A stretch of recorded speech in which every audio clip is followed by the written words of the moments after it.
In this video, we're going to be covering our shoulder axial rotation. So we're just focusing on internal, external rotation of the shoulder joint itself, keeping full body tension. We're just going to use a variety of different positions to train that in. So our first one is going to be with a bent elbow position.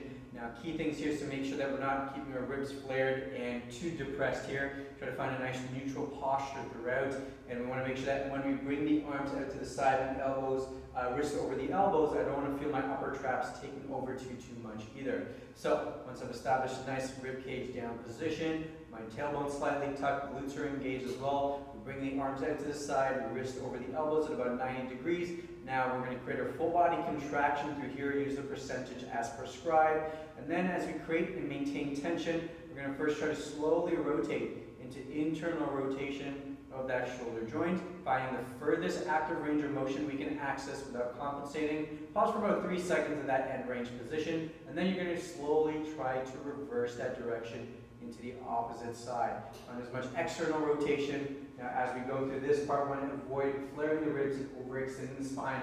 So keep that core braced, keep the ribs down, find that end range. We should feel a bit of crampiness and discomfort here, and then right back down into internal rotation from there. The second one is going to be with a straight arm. So same idea, arms are out straight. I might have my thumbs up as a guide. You can also squeeze 2 tennis balls or lacrosse balls, something in the hands to create more tension. Now once we've established our tension, we're going to then just think about pouring 2 cans down, find as much internal rotation as you can. The elbows are going to be slightly soft, so we don't just force too much of that movement from the wrist and the elbow itself. Again, my goal is to use the shoulders to rotate. So we're going to slowly rotate into as much internal as we can, and then into as much external, making sure again we're not letting the body and shoulders roll forward in this direction as we're going into internal, and we're not overextending the spine into external as well.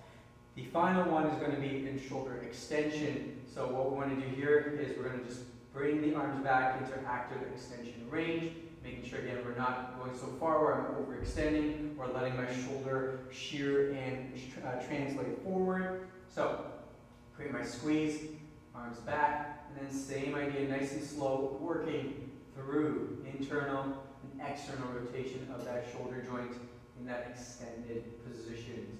You're going to perform these for the prescribed number of sets and reps.